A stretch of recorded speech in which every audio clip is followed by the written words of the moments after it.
bəzən tarix böyük hadisələrlə deyil, cəsarətli qərarlarla yazılır. Bir əsr bundan əvvəl Azərbaycanın maarifçilik tarixində belə qərarlardan biri verildi. O dövrdə bir çoxları qızların təhsil almasını zəruri hesab etmirdi. Lakin Azərbaycanın görkəmli ziyalıları və maarifçiləri fərqli düşünürdülər. Onlar bilirdilər ki, cəmiyyətin tərəqqisinə kişilərlə bərabər qadınların da bilik və savadlanması ilə nail olmaq mümkündür. Bu inamın ən parlaq təcəssümü xeyriyyətçi Hacı Zeynalabdin Tağıyevin 1901-ci ildəki cəsarətli təşəbbüsü ilə Bakıda Müsəlman şərqində ilk dünyəvi qızlar məktəbinin fəaliyyətə başlaması oldu. Bu məktəb ilk növbədə gələcəyə verilmiş bir vəd olmaqla yanaşı, Azərbaycan qadınının elmə, biliyə və ictimai həyata aparan yolunun başlanğıcına çevrildi. Aradan illər keçdi, dövrlər dəyişdi, texnologiyalar dəyişdi, peşələr dəyişdi. Lakin dəyişməyən bir həqiqət oldu. Təhsil hər zaman inkişafın ən güclü qüvvəsi olaraq qalacaq. Bugün isə dünya yeni bir transformasiya mərhələsinə daxil olur. Süni intellekt, rəqəmsal texnologiyalar, böyük məlumat bazaları və innovasiyalar gələcəyin sərhədlərini yenidən müəyyənləşdirir. Belə bir dövrdə qızların təhsili artıq yalnız sosial məsələ deyil. Bu, ölkələrin rəqabət qabiliyyətini müəyyən edən strateji amildir. Azərbaycanın müasir inkişaf tarixində təhsil hər zaman xüsusi yer tutub.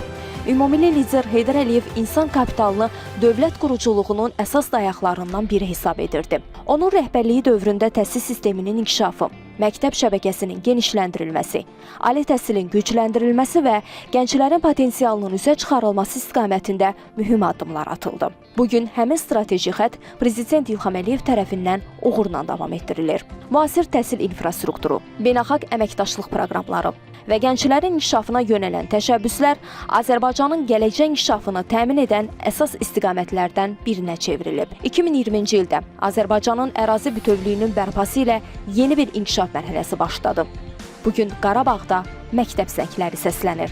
Yeni məktəblər fəaliyyət göstərir, yeni auditoriyalar tələbələr qarşılayır, yeni nəsil öz gələcəyini doğma torpaqlarında qurur. 2024-cü ildən etibarən fəaliyyət göstərən Qarabağ Universiteti isə bu inkişafın elm və təhsil sütunlarından birinə çevrilməkdədir. Çünki gələcək qurulan şəhərlərlə deyil, həm də daha çox yetişən insanlarla formalaşır. Bu prosesdə Heydər Əliyev Fondu da mühüm rol oynayır. Fondun həyata keçirdiyi layihələr nəticəsində ölkənin müxtəlif bölgələrində müasir təhsil mühiti yaradılır, minlərlə gəncin keyfiyyətli təhsil imkanlarına çıxışı genişlənir. Bugün maarifçilik ənənəsi yeni formada davam edir. Bir zamanlar bir məktəbdən başlayan yol artıq yüzlərlə gənc qızın həyatında yeni imkanlar açır. 2021-ci ildən həyata keçirilən qızların təhsilinə dəstək layihəsi məhz bu məqsədə xidmət edir. Bu layihə yalnız təhsil xərclərinin qarşılanması deyil, gələcəyə inam deməkdir. Yeni imkan deməkdir, potensialın üzə çıxarılması deməkdir. Bugün bu layihə çərçivəsində müxtəlif təqaüd və inkişaf proqramları vasitəsilə yüzlərlə qız dəstək almaqdadır. Hənifə Məlikova Zərdabi adına qızların təhsilinə dəstək təqaüd proqramı çərçivəsində 239 tələbə qızın təhsilinə töhfə verilib. Parla təqaüd və inkişaf proqramı ilə 150 qızın akademik və fərdi inkişafına dəstək göstərilib. Gələcəyə əmin addımlarla proqramı vasitəsilə 34 şəhid xanımının təhsil yoluna işıq salınıb. Arzumuz var proqramı isə yeni nəsil qızların ali təhsil imkanlarını genişləndirib. Lakin layihənin ən böyük nəticəsi rəqəmlərdə deyil, onun ən böyük nəticəsi dəyişən talelərdədir. 2025-ci ildə layihənin tarixində mühüm bir hadisə baş verdi. Heydər Əliyev Fondunun vitse-prezidenti Leyla Əliyevanın iştirakı ilə layihənin birinci məzun günü keçirildi. Bu əslində bir layihənin rəqəmlərdə ifadə olunan nəticələrinin deyil, dövlət və özəl tərəfdaşlığının və ictimaiyyətin dəstəyi ilə formalaşan yeni nəslin təqdimatı idi. Həmin gün 59 gənc qız ali təhsil mərhələsini uğurla tamamlayaraq yeni həyata qədəm qoydu. Bugün isə həmin yol daha da genişlənir. 2026-cı ildə layihənin daha 66 iştirakçısı, gənc qızlar və şəhid xanımları ali təhsil müəssisələrindən məzun olur. Onlar artıq tələbə deyillər, onlar müəllimdirlər, hüquqşünasdırlar, mühəndisdirlər, iqtisadçıdırlar, tədqiqatçıdırlar, sabahın liderləridirlər. Mən Quminskaya Təranə 44 günlük Vətən müharibəsinin şəhidi Nurzadə Rövşənin həyat yoldaşıyam.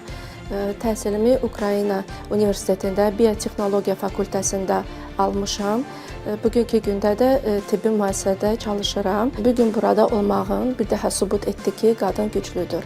Bəzən həyat bizi sınağa çəkir, amma biz ayağa qalxıb həyatımızı yenidən davam edə bilirik. Bu layihə mənim üçün sadəcə bir layihə deyil. Sən tək deyilsən layihəsi çərçivəsində həyata keçirilən, gələcək əmin addımlarla şəhid xanımları təhsilində dəstək olan layihədir. Öz hekayəmlə digər xanımlara demək istəyirəm ki, heç vaxt özünüzə olan inamı itirməyin. Bu layihəyə görə Dövlət Komitəsinə dərin təşəkkürümü bildirmək istəyirəm. Ümid edirəm ki, bu layihə bir çox qadınların həyatına güc və işıq qatacaq. Mən Nərmin Musalova, Bakı Neft Məktəbinin Kimya Mühəndisliyi ixtisasının son kurs tələbəsiyəm. 2021-ci ildə Dövlət İmtahan Mərkəzinin təşkil etdiyi universitetə qəbul imtahanlarında 660 bal toplayaraq qəbul olmuşam. Uşaqlıqdan bəri elmə, texnologiya və mühəndisliyə olan marağım məni bu qeyri-ənənəvi ixtisasda, yəni qızlar üçün qeyri-ənənəvi olan ixtisasda özümü tapmağa sövq etdi. Universitetə başladığım illərdən bəri özümü inkişaf etdirmək üçün bir sıra təcrübə proqramları, elmi konfranslar, beynəlxalq və yerli şirkətlərdə olan proqramlarda və həmçinin müsabiqələrdə iştirak etmişəm. Azərbaycanı beynəlxalq arenada təmsil etmək şansım olmuşdur. Və həmçinin də Hənifə Məlikova Zərdabi adına təqaüd proqramının bu il məzun olacaq üzvlərindən biriyəm. Bu təqaüd proqramı mənə sadəcə maddi dəstək deyil, həmçinin də müxtəlif təlimlərdə iştirak, təcrübə proqramlarında iştirak və həmçinin də ekspertlərlə görüş kimi networking bacarıqlarımızı artıracaq təcrübələr əldə etməyimizə kömək olmuşdur. Və ən əsası da bu yolda mənimlə yürüyən, özünə inamlı və məqsədləri olan qızlarla birlikdə bu addımlara çatmaq mənim üçün çox xoş idi. Bu yolda bizim yanımızda olan Dövlət Komitəsinə və Təhsilin İnkişafı Fonduna öz təşəkkürümü bildirirəm. Mən Həbzət Abbasova 2022-ci ildə Bakı Mühəndisliyi Universitetinin İnformasiya Təhlükəsizliyi ixtisasına qəbul olmuşam. Hal-hazırda Bakı Mühəndisliyi Universitetində İnformasiya Təhlükəsizliyi ixtisası üzrə 4-cü kurs tələbəsi olaraq təhsil alıram. 3-cü kursda təhsil aldığım müddət boyunca həmçinin Parlaq Təqaüd proqramına müraciət etmişəm və Parlaq Təqaüd proqramı qalibilərindən biri olmuşam.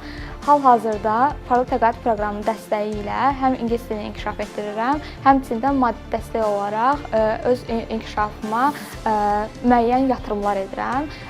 Parlaq Təqaüd proqramı çərçivəsində əldə etdiyim nailiyyətlərdən biri isə həmçinin kiber təhlükəsizlik ixtisası üzrə qazandığım kurslar olmuşdur.